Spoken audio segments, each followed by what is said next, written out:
পাশে তাকিয়া 39 জন নেতা ডাক দেওয়াল, আব্দুল মুত্তালিব রে, দেখছনি কি চমৎকার, জমজম কূপের পানি প্রবাহিত হয়ে গেছে রে। এত পরিমাণ পানি, একদম কোলে থই থই করতে যে পানিগুলো, সব পানিগুলো খেয়ে খেয়ে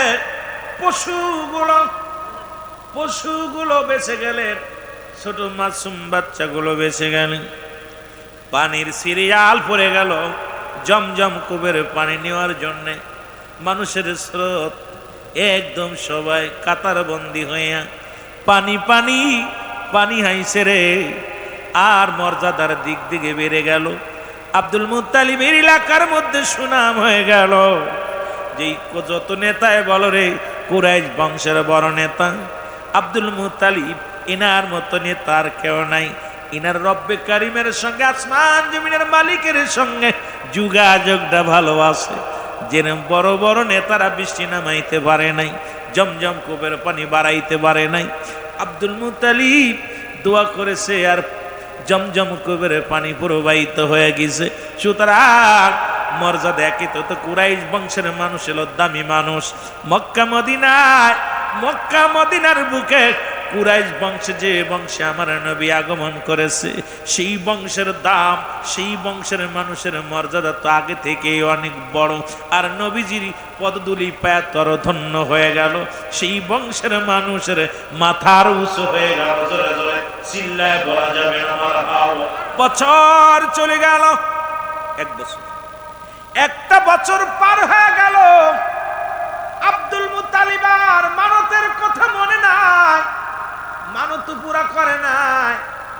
গভীর রাত্রে আব্দুল মুত্তালিব ঘুমায় আছে, স্বপ্নের ভিতরে ডাক দে বলে, আব্দুল মুত্তালিব রে, ভুইলা গেছো রে, তুমি কি ভুইলা গেছো? তুমি আজ একটা বছর পার হয়ে গেল, তুমি তোমার মানত পুরা করো নাই, তুমি তোমার মানত অদা পূরণ করো নাই, তুমি ভুল করেছো আব্দুল মুত্তালিব। তাড়াতাড়ি করি তুমি তোমার মানতটা পুরা করো। জোরে জোরে চিল্লায় বলো মারহাবা। আব্দুল মুত্তালিব ঘুমাইতে পারে না, রাত ভরে জেগে জেগে চিন্তা করে। যখনই ঘুমায় খালি স্বপ্নে দেখে, আব্দুল মুত্তালিব 1 বছর পার হয়ে গেল, মানত তো দিলা না। সকাল হয়ে গেল, 10 ছেলেকে ডাক দিয়ে বলে, আমার ছেলেরা কোথায় রে? আব্বা আয়, আমার কাছে আয়। কোথায় রে আমির হামজা? আমার কাছে আয়। কোথায় রে আব্দুল্লাহ? আমার কাছে আয়। তোরা দেরি করিস না, ছুটে আয়, আমি তোদের বাবা, তোদের কাছে একটা কথা বলতে চাই। আব্দুল মুত্তালিব 10 ছেলেকে পাশে বসাইলেন। এইরকম বসাইয়া উনি বর্ণনা করলেন, বাজানের আরে, আমি বড় একটা ডিসিশন নিয়েছিলাম তোমাদের পরামর্শ ছাড়াই। আমি তোমাদের বাবা, তুমি আমাদের সন্তান, তোমরা আমার সন্তান। আমি বাবা হইয়া একটা মানত করেছিলাম, সেই মানতটা পুরা করতে হবে। এখন তোমাদের মতামত আমি জানতে চাই। ছেলেদেরকে ডাকতে বলে, বাবা রে, এই মানতটা পুরা করার জন্য তোমার 10 ছেলেই তো কয়, বাবা কি সেই মানতটা একটু বলা যাবে নি? কয়, বাবা রে, মানতটা করেছিলাম কাবা শরীফের মধ্যে দাঁড়াইয়া, শরিয়াতের কেবলা কাবা, ওই কেবলার সামনে দাঁড়াইয়া আমি আব্দুল মুত্তালিব মানত করেছিলাম, পৃথিবীর মধ্যে যদি জমজম কূপের পানি প্রবাহিত হয়, আমার 10টা ছেলের মধ্যে একটা ছেলেকে আমি কোরবানি করব, জবাই করব, আল্লাহর রাস্তে জবাই করে দিব। সুতরাং একটা বছর আল্লাহ পানি দিছে, জমজম কূপের পানি। সুতরাং তোমাদের মধ্যে কে আছো রে? আয় আয়, স্বেচ্ছায় আয়, আমি তোরে জবাই করে দিব আমার আল্লাহর কাছে, তোরা আমার মানতটা পুরা হয়ে যায়। এ মুসলমান, গভীর মনোযোগ, কতগুলো শোনা গো। আব্দুল মুত্তালিব বড় ছেলেকে ডাক দিয়ে বলে, আয় বাবা, আমি জানি তুমি অবাধ্য হবে না, তুমি আমার বড় ছেলে, আয় বাবা। ডাক দিয়ে বলে, বাবা তুমি কি পাগল হয়েছো নি? আমি মরব, তুমি ভাবলে কেমন করে? তোমার মানত তুমি পুরা করো, আমি মরতে রাজি নয়। মেজো ছেলেকে ডাক দিলেন, মেজো ছেলে কয় মরতে রাজি। এ দরদি বন্ধু, দিলের কান্ডা লাগা শোনো। আব্দুল মুত্তালিব ডাক দিলেন, ছেলেদেরকে ডাক দিলেন, ইবনে আব্বাস আয় আয়। ডাক দে বলে আমির হামজারে আয়। ডাকলেন 9 জন ছেলেকে ডাকলেন, একজনও রাজি হলেন না। 9 ছেলে কয় বাবা মরতে রাজি নয়, কেউ মরতে চায় না। এই যে আব্দুর রাজ্জাক সাহেব দুনিয়া থেকে চলে গেছে, সেও অনেক চিকিৎসা হয়েছে, কত ডাক্তার কবিরাজ দেখাইছে, কেউ দুনিয়া থেকে যেতে চায় না। আব্দুল মুত্তালিব ডাকতে বলে বাজানেরা রে, তোরা 9 জন, একটা ছেলে আমার জন্য মরতে রাজি নয়। আমি তোর বাবা, আজকে দুনিয়ার সম্পদ কত গড়লাম, দুনিয়ার টাকা ছেলেদের জন্য কত কামাইলাম, অসৎ কত উপার্জন করলাম, কত বাবা মা বছরকে বছর বিদেশে পড়ে আছে শুধু সন্তানের মুখে একটু হাসি ফোটানোর জন্য। যুবক, তোর আব্বা তোর মা কত কষ্ট করে রে, শুধু তোমাকে আমাকে একটু সুখে রাখার জন্য, কিন্তু তাদের জন্য একটু চোখের পানিও পড়ে না আমাদের। এমন সন্তান রেখে গেল, দোয়া তো দূরের কথা রে মুসলমান, মরা তো দূরের কথা, দোয়াই করে না, বাবা মার কথা মনে রাখে না। 9টা ছেলে যখন অপারগতা স্বীকার করলেন, আব্দুল মুত্তালিব কয় সন্তানেরা রে, তোরা 10 জন ছেলে হইয়া আমি বাবার একটা মানত পুরা করলি না তোরা, আমি দায়ী হয়ে গেলাম। যদি মারা যাই, আমি যদি মারা যাই তাহলে মুনাফিক হয়ে মৃত্যুবরণ করলাম করব। সুতরাং তোমাদেরকে বলি, তোমরা কেউ কি আমার জন্য কুরবানি হতে রাজি আছো? এক ছেলে রাজি। সর্বশেষে ও যুবক বন্ধুরা, এ যুবক বন্ধুরা, আমার 9 জন যখন অপারগতা স্বীকার করছে রে, ছোট ছেলে আব্দুল্লাহকে ডাক দে, শেষ ভরসা লো আব্দুল্লাহ। আব্দুল মুত্তালিব ডাক দে, আব্দুল্লাহ রে, তোমার 9 জন ভাই কেউ আমার জন্য মরতে রাজি নাই, কুরবানি হতে রাজি নাই, তুমি আমার শেষ ভরসা বাবা। তোমাকে একটা অনুরোধ করি, আমি মানত করেছিলাম কাবার মালিকের নামে, যদি কাবার এই জমজম কূপের পানি যদি প্রবাহিত হয়, আমার 10টা ছেলেদের মধ্যে একজনকে জবাই করে দিব। এখন তোমার 9 ভাই অস্বীকার করেছে, তারা জবাই হতে রাজি নাই, এখন শেষ ভরসা বাজান তুমি আমার। আব্দুল্লাহ কয় বাবা আপনি আমাকে জবাই করবেন, এটা তো আমার সৌভাগ্যের ব্যাপার। বাবা গো, আপনি কার সেই খোদা তাআলার নামে জবাই করবেন আমি রাজি, আমার কোনো, আমার বাবা জানা আমার কোনো কথা নাই। আপনি যদি খুশি হন এখনই ছুরি চালায় দেন আমার গলায়, আমি আর দেরি করবেন না, আর দেরি করবেন না, আপনি আমাকে জবাই করে দেন, কারণ আমি জবাই হব সেই স্রষ্টার নামে যিনি আপনাকে আমাকে দুনিয়ায় পাঠাইছে। আব্দুল মুত্তালিব খুশি হইয়া ডাকতে বলে, কুরাইশ নেতারা শোনো গো, কুরাইশ নেতারা তোমরা শোনো, আমার স্বপ্ন পূরণ হবে রে। আমার ছোট্ট ছেলেটা, 10টা ছেলে, 10টা ছেলে, 6টা মেয়ে। আব্দুল মুত্তালিবের ছিল 10 জন ছেলে, 6 জন ছিল মেয়ে, মোট 16টা ছেলে মেয়ে রব্বুল আলামিন দান করেছিল তারে। কতটি জোরে বলেন, কত? 16টা ছেলে মেয়ে জন্ম দিয়েছিলেন আল্লাহ তাআলা, তারে দান করেছিলেন। এই 16টা ছেলে মেয়ের মধ্যে 6 জনের মধ্যে 2 জন হলো মুসলমানদের, 2 জন হলো ঈমানদার, 2 জন মেয়ে, আর 2 জন ছেলে হলো ঈমানদার।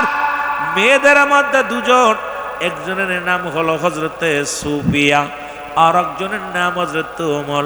আর ছেলেদের মধ্যে 2 জন ঈমান এনেছিল, একজনের নাম হলো হযরত আমির হামজা, আর একজনের নাম হযরত আব্বাস। জোরে জোরে চিল্লায়া বলা যাবে আল্লাহু আকবার। আব্দুল মুত্তালিব ডাকতে বলে, কুরাইশের নেতারা শোনো, আমি আগামীকাল তোমরা সবাই হাজির থাকবা সকলের সামনে, সমস্ত মক্কা মদিনার মানুষের সামনে। আমি আব্দুল মুত্তালিব নিজ হাতে আমার ছোট ছেলে আব্দুল্লাহকে জবাই করে দিব কাবার নামে। তোমরা দেখতাইও আমি আব্দুল মুত্তালিব কথা দিয়া কথা করে খেলাফ করি না। সুতরাং নিয়ত করেছিলাম, মানত করেছিলাম ছেলে জবাই দিব। মক্কা মদিনার মানুষেরা রে আমি বাবা হইয়া জবাই করে দিব। তোমরা দেখতাই জবাইয়ের জন্য যখন নিয়ে রওনা হয়ে যাবে, মক্কা মদিনার 200 নারী 200 মেয়ে মানুষ খোলা তরবারি হাতের মধ্যে নিয়ে আব্দুল মুত্তালিবের বাড়ি ঘেরোয়া করলেন। সবার হাতে তরবারি। আব্দুল মুত্তালিব ঘরের মধ্যে বন্দী হয়ে গেলেন। মেয়েরা ডাকতে বলে, আব্দুল মুত্তালিব শোনো, তোমার আরো 9টা ছেলে আছে, তাদেরকে জবাই করো, কোনো কষ্ট নাই। 9টাকেই জবাই করো, কোনো কষ্ট নাই। কিন্তু আমরা মেয়েরা বেঁচে থাকতে আব্দুল্লাহর গায়ের একটা পশমের ক্ষতি হতে দেব না। তুমি আব্দুল্লাহরে চিনতে পারো না, ওই আব্দুল্লাহর কাছে আছে জগৎ বিখ্যাত নূর, জগৎ বিখ্যাত খনি। আব্দুল্লাহর কাছে আছে নূরে মুহাম্মাদুর রাসূলুল্লাহ সাল্লাল্লাহু আলাইহি ওয়াসাল্লাম। জোরে জোরে চিল্লায়া বলা যাবে না। এই মুসলমান শুনে, আব্দুল মুত্তালিব টাকা দেখে 200 মেয়ে, 200 মেয়ে প্রত্যেকের হাতে খোলা তরবারি।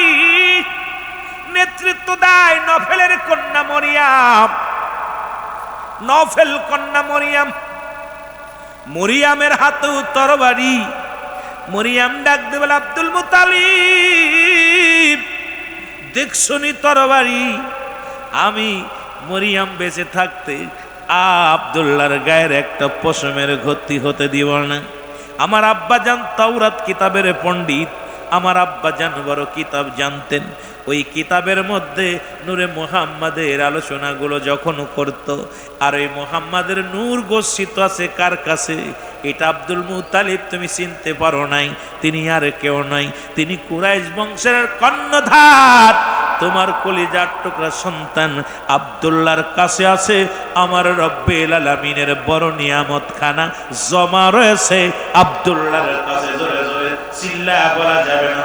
খবরদার, পাগলামি সব জায়গা চলবো না, সব জায়গা পাগলামি চলবে, এই জায়গা পাগলামি চলবো না। তোমার 9টারে কেটে ভালো, দুঃখ নাই, কিন্তু এটারে কিছু করতে পারত না। শুধু ব্যবসায়ীরা ছুটে চলে আসলেন, ওই বাগার পাড়ার ব্যবসায়ীরা, যশোরের ব্যবসায়ীরা, যত বড় বড় ব্যবসায়ী আছে মুসলমান তৎকালীন জামানায়, এই ব্যবসায়ী ভাইয়েরা সবাই আব্দুল মুত্তালিবের বাড়ি হাজির। সবাই বলে, আব্দুল মুত্তালিব রে, তোমার আরো 9টা ছেলে আছে, তাদেরকে জবাই করে দাও। প্রয়োজন হলে আমাদেরকে জবাই করে দাও, বিনিময় আমরা কিচ্ছু চাই না, কিন্তু আমরা বেঁচে থাকতে আব্দুল্লাহকে জবাই করতে দিব না। যেদিন আব্দুল্লাহর চেহারা দেখে আমরা ব্যবসার কাজে যাই, ব্যবসা উন্নতি হয়। আব্দুল্লাহর চেহারা দেখে যে কোনো কাজে গেলে আমরা বরকত পাই। আব্দুল্লাহর চেহারা দেখে গেলে আমাদের সব জায়গায় উন্নতি হয়। সুতরাং তোমার এই আব্দুল্লাহর মুখের দিকে তাকাইলে সেই দিনটা আমাদের ভালো যায়। আব্দুল্লাহর যেদিন দেখতে পায় সেই দিনটা আমাদের চমৎকার সুন্দর যায়। কিন্তু আব্দুল্লাহ আমরা বেশি থাকতে দুনিয়ার মধ্যে আব্দুল্লাহর গায়ের একটা পশমের ক্ষতি হতে দিব না। জোরে জোরে চিল্লায় বলা যাবে না মারহাবা। আব্দুল মুত্তালিব কয়, বন্ধুরা রে, আরো আমার 9 জন ছেলে আছে, কেউ রাজি হয় না, কেউ মরতে রাজি হয় না। সুতরাং তোমরাই বলো এখন আমার করণীয় কি? কি করো? বলে, আব্দুল মুত্তালিব রে, তোমার 9টা ছেলে রাজি না হলেও তারে বুঝায় রাজি করো, না হলে জোর করে জবাই করো। ভাই, কেমনে জোর করে করবো আর কেমনে রাজি করাইব? কোনো সন্তানই রাজি হয় না, একমাত্র আব্দুল্লাহ রাজি হয়েছে। তোমরা আমারে বাধা দিও না, আমার মানত পুরা করতে দাও। নফল কন্যা মরিয়াম কে আব্দুল মুত্তালিব রে, তরবারি কি দেখছ? রে আব্দুল্লাহর গায়ের যদি একটু পশমের ক্ষতি হয়, আমি মরিয়াম কথা দিলাম রে, তোমাকে কেটে কেটে টুকরা টুকরা করে ফেলবো। জোরে জোরে চিল্লায় বলো মারহাবা। কুরাইশ নেতারা সবাই নেতার কাজে আব্দুল মুত্তালিব বলে, কুরাইশ নেতারা শোনো। মক্কা মদিনার বড় বড় নেতাদেরকে ডাকলেন, সবাই একটা সমাধান দিলেন। সমাধান হলো লটারি হবে, তোমার সন্তানদের নামগুলো লিখে পাতিলের মধ্যে লিখে দেয়া হবে, যার নাম আসবে তাকেই জবাই করবে। আমরা মক্কা মদিনার সব মানুষ সেটা মেনে নিব। উপস্থিত যত মানুষ আছে সবাই বললেন ঠিক আছে, নামটা লিখে দাও।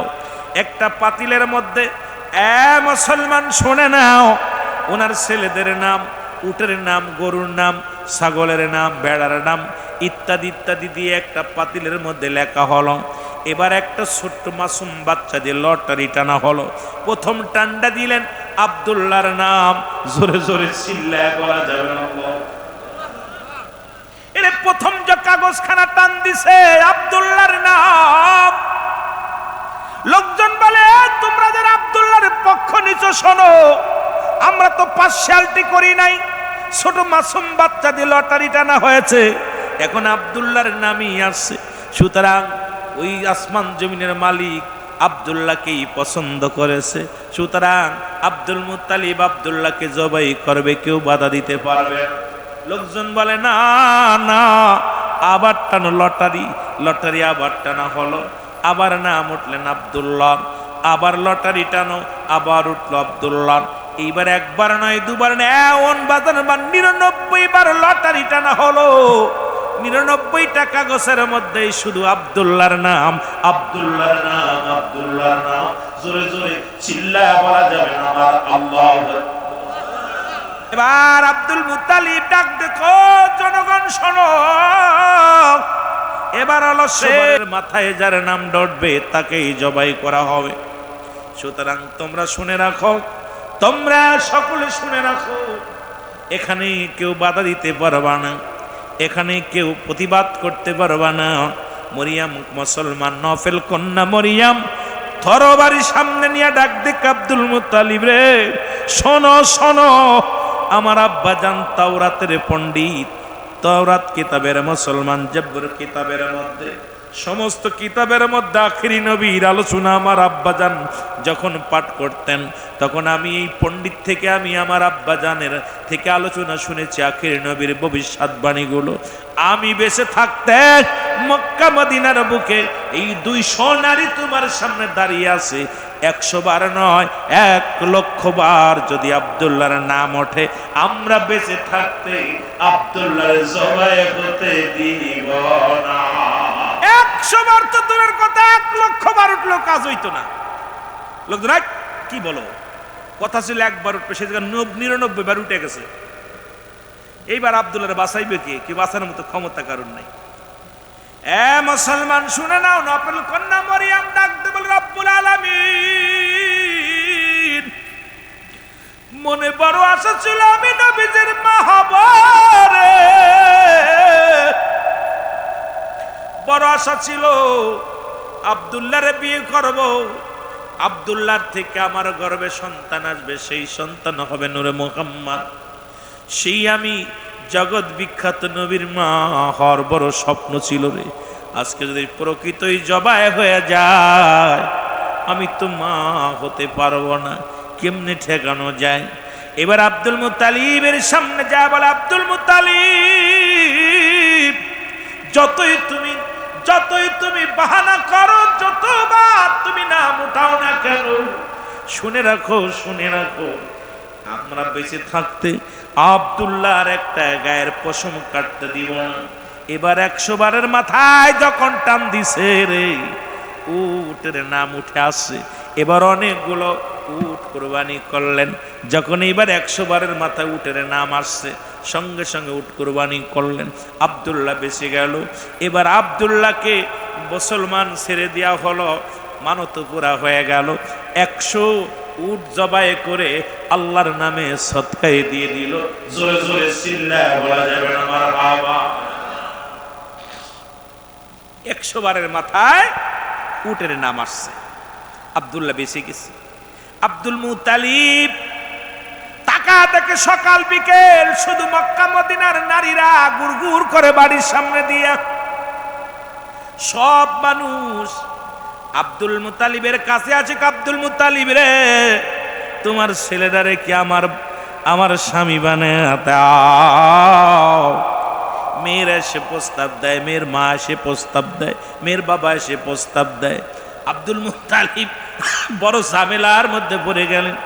শুধু মেয়েরা কাতারবন্দি হয়ে হয়ে বাড়িতে আসা শুরু করলো।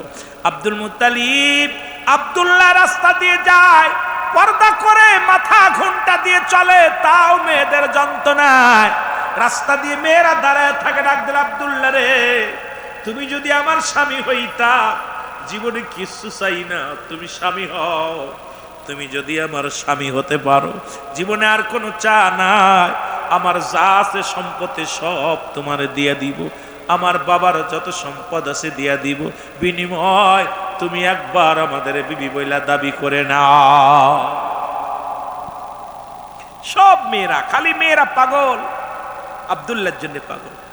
আব্দুল মুত্তালিব কয়, বাবা আব্দুল্লাহ, যে অবস্থা দেখতেছি, মেয়েরা যেভাবে আমার বাড়ি আসা শুরু করলো, আর যেভাবে তোমার বিয়ের পেগাম নিয়ে আসতেছে লোকজনে, আমি কি করি? আমার তো বাল্য এক বন্ধু ছিল, নাম সেই বাল্য বন্ধুর সাথে আমি ব্যবসা করতে যাই, তার সাথে কথা দিয়েছিলাম যে আমি তার সঙ্গে তোমার বিয়ে দেব, তার মেয়ের সঙ্গে।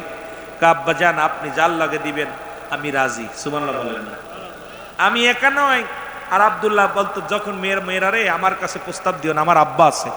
আর এখনকার যুগে ছেলে মেয়েরা পরের মেয়ের হাত ধরে নিয়ে চলে যাচ্ছে, হাত ধরে, এই তোমার আমার নবী, উনিও ঘটকের মাধ্যমে বিয়ে হয়েছে, মাধ্যম দিয়া, তোমার আমার আদম আলাইহিস সালামের মাধ্যমে, সব জায়গা এইরকম তোমার হাত ধরে নিয়ে যায়নি। আর এই যে যেদিন তুমি পরের মেয়ের হাত ধরে নিয়ে আসতেছো, তোমার মেয়ের হাত যেদিন ধরে নিয়ে যাবে আর একজন, তখন বুঝবা জ্বালাটা, সেদিন তোমার শ্বশুর কত কষ্ট পাইছিল। কথা বোঝনি? এখন বুঝতেছো না? আমার ভাইয়েরা, আমার বন্ধুরা, আমার গভীর মনোযোগ। আব্দুল মুত্তালিব চলে গেলেন, বাল্য বন্ধু, আজ বন্ধু শোনো গো।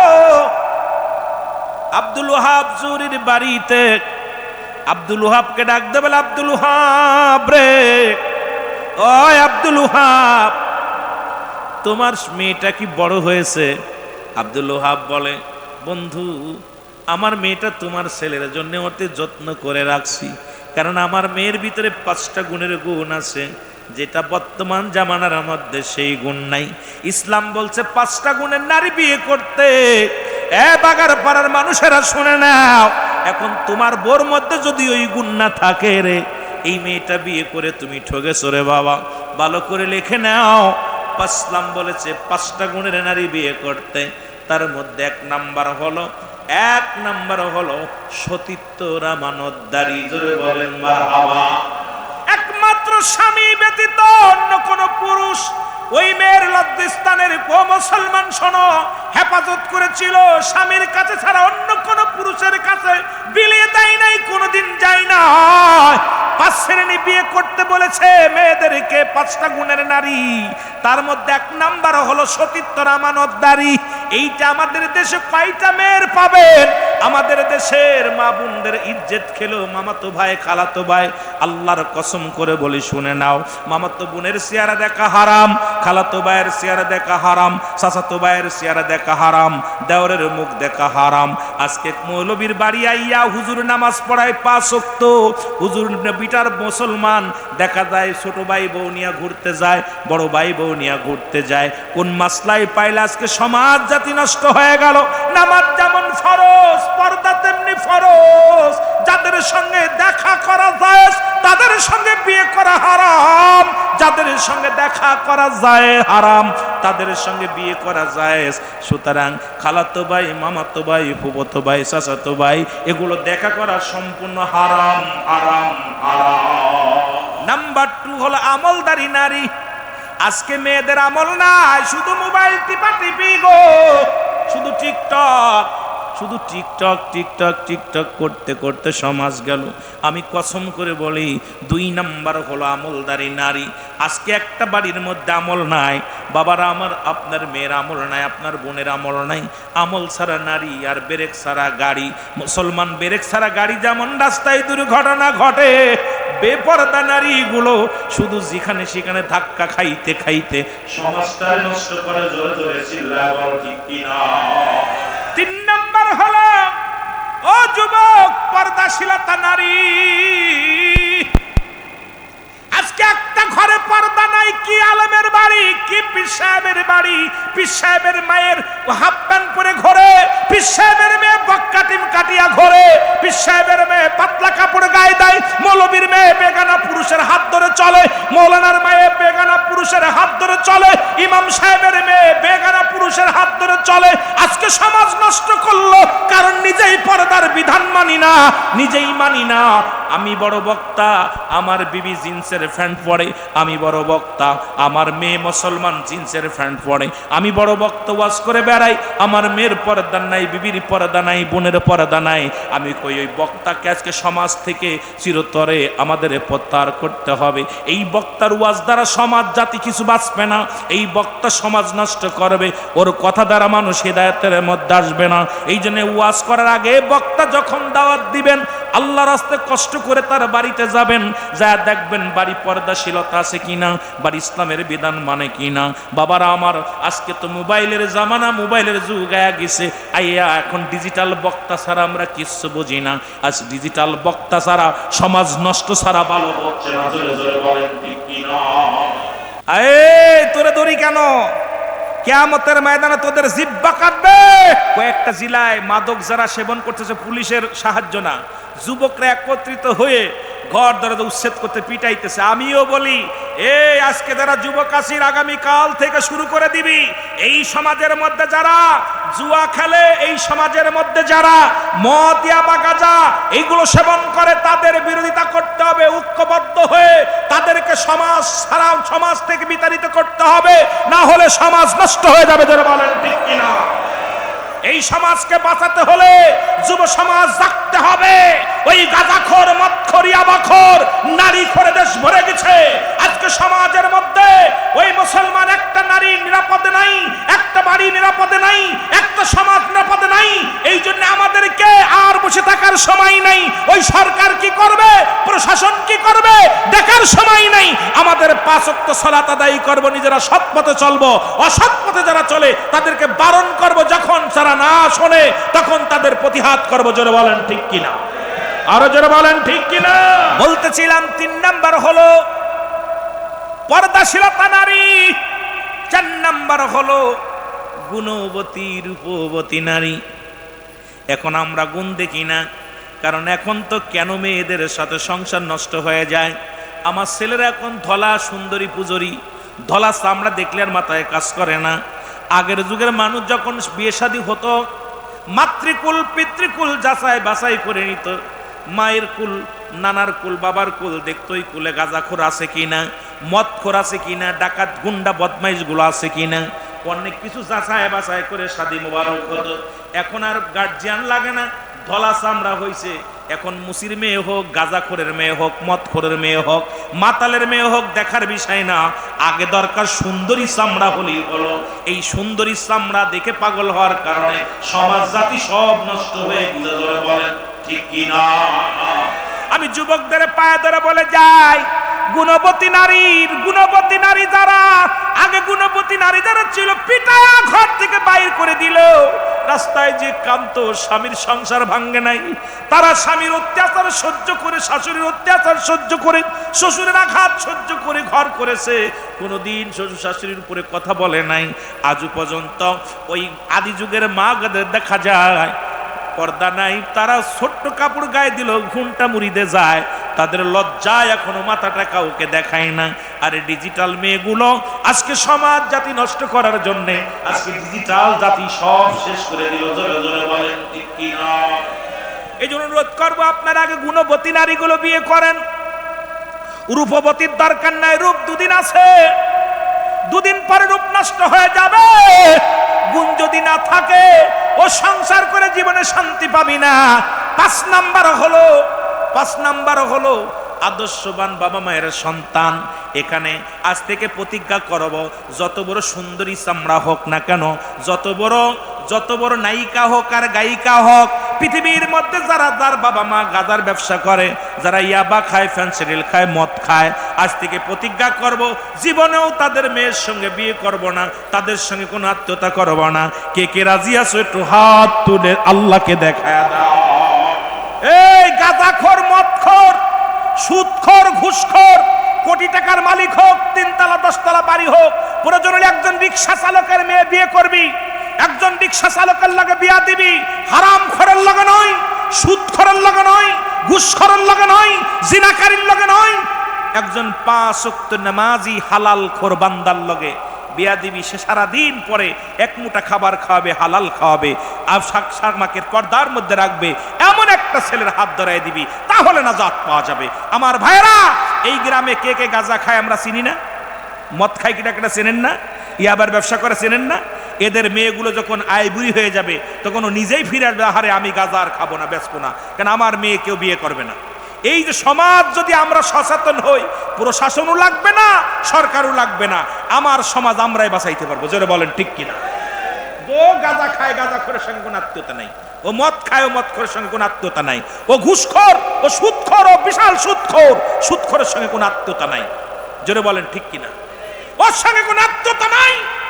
দেখবেন সমাজে 99% মানুষ ভালো হওয়া লাগবে। জোরে বলেন ঠিক। যে দেশে পিয়নের বাড়ি হয়, যে দেশে একটা পিয়ন 4 তলা 5 তলা বাড়ির মালিক বানা হতে পারে, যে ব্যক্তি একটা পিয়নের চাকরি করে, সে দেশের দুর্নীতি কেমনে দূর করবেন?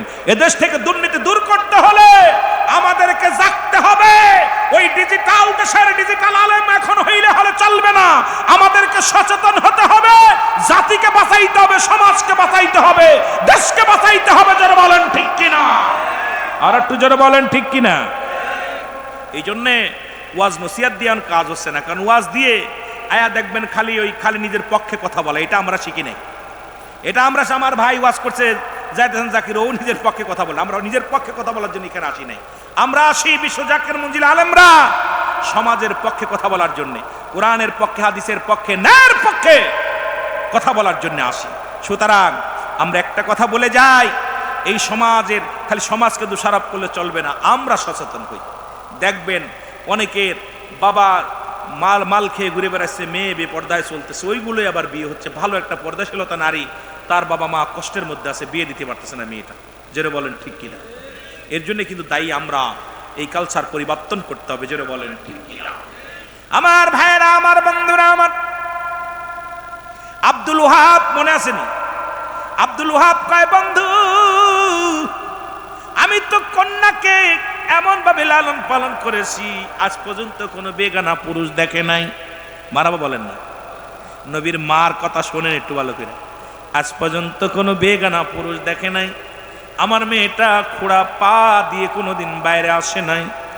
রব্বুল আলামিন যে মেয়েটা আমাকে দান করেছে, আমি তোমার ছেলের জন্য রেখে দিছি। আব্দুল ওয়াহাব রে, কি শুনাইলা? কয়, হ্যাঁ আমার ছেলেও তো এইরকম, সব মেয়েরা পাগল আমার ছেলের জন্য। আব্দুল মুত্তালিব, আব্দুল ওয়াহাব রে, তাহলে কি আমার ছেলেকে আসতে বলবো? বলে আসতে বলো। ছেলেকে জানাইলেন, চিঠি লিখলেন, বাবা আব্দুল্লাহ, তোমার জন্য শাদী মুবারকের জন্য মেয়ে দেখেছি, তুমি কি দেখতে চাও? আব্দুল্লাহ কয়, বাবা গো, চিঠির মধ্যে লিখে দিলেন আমার প্রাণপ্রিয় আব্বাজান, শুনে নেন, পৃথিবীর মধ্যে আমার আব্বাজান যাকে দেখে কানা খোড়া ল্যাংড়া লোলা যা দিবে আমি সেটাই রাজি। আমার বাবার বিরোধিতা করার ক্ষমতা আমার নাই। আমার আব্বাজান আমার জন্য যে নিয়ামত বয়ে আনবে, যে নিয়ামতটা দিবে, এটাই আমি রাজি। কেমন আদর্শবান সন্তান, কেমন আদর্শবান বাবা। আর আমরা দেখে আসি, বাবা মা দেখে আব্বার চোখ ভালো না, চোখ বুড়ো চোখ দেখি দেখছে, ও মেয়ে কি চলে। জামাত দাঁড়িয়ে আছে, কয় আমার আব্বা বুড়োর লগে বিয়ে দিল, বাপেও বুড়ো, নজরও বুড়ো। আরে বড়া পড়া মেয়ে, তোর মতো মেয়ে যারা গর্ভে ধারণ করেছে, তোর মতো ছেলে যারা গর্ভে ধারণ করেছে, এদেরও কপাল পরা, সমাজও নষ্ট। কারণ এদের আগে দরকার ছিল এদের হত্যা করা। জোরে জোরে চিল্লায় বল ঠিক কিনা? বাবা মা কানার লগে দেয়, কোন বাবা মা চায় না সন্তান অসুখী হোক, কোন বাবা মা চাই না সন্তান কষ্টে থাকুক। পৃথিবীর মধ্যে কোন বাবা মা ছেড়ে পৃথিবীর মধ্যে এমন কোন বাবা মা নাই যে সন্তানের অমঙ্গল চায়। আমার মন বলে পৃথিবীর সব বাবা মাই সন্তানের মঙ্গল চায়, কারণ সন্তান সুখে থাক, সন্তান ভালো থাক, পৃথিবীর সব বাবা মা চায়।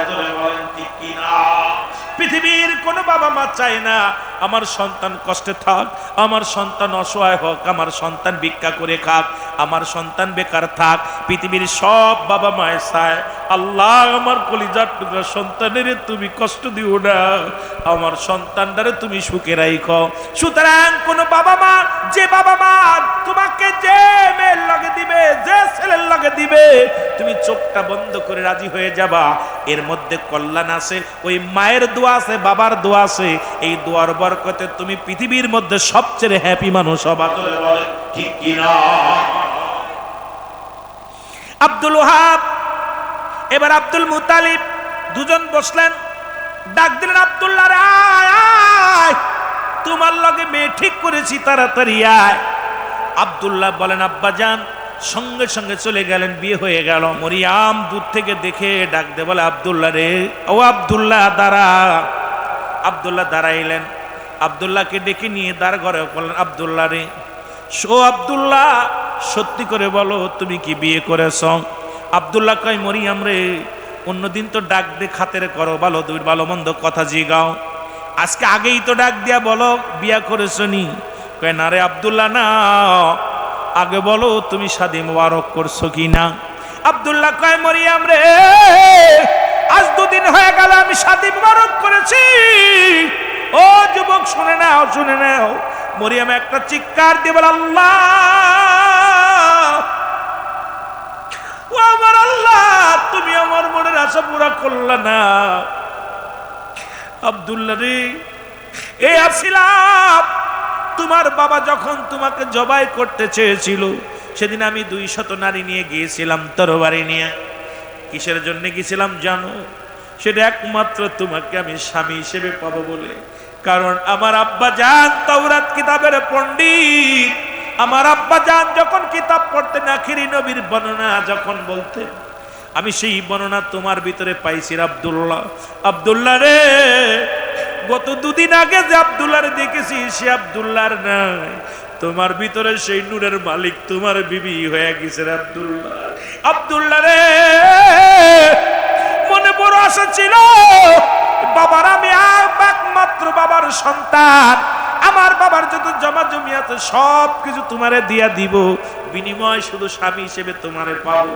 আব্দুল্লাহ রে যেহেতু স্বামী হিসেবে পাইলাম না, যেহেতু আখিরি নবীর মা আমি হইতে পারলাম না, আব্দুল্লাহ রে আমি প্রতিজ্ঞা করলাম জীবনে আর কোনোদিন আমি শাদী মুবারক করব না, জীবনে আর কোনোদিন বিয়ে করব না।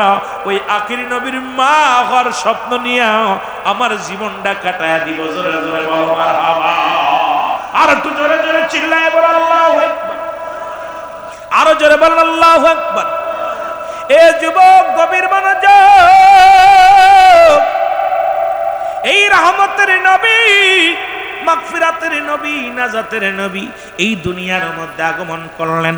এই নবীজি আমার আল্লাহর নবী নিজেই বলেন হায়াতি খায়রুল লাকুম, নবীকে আমার হায়াতের জিন্দেগিটা আমার উম্মতের জন্য কল্যাণ স্বরূপ।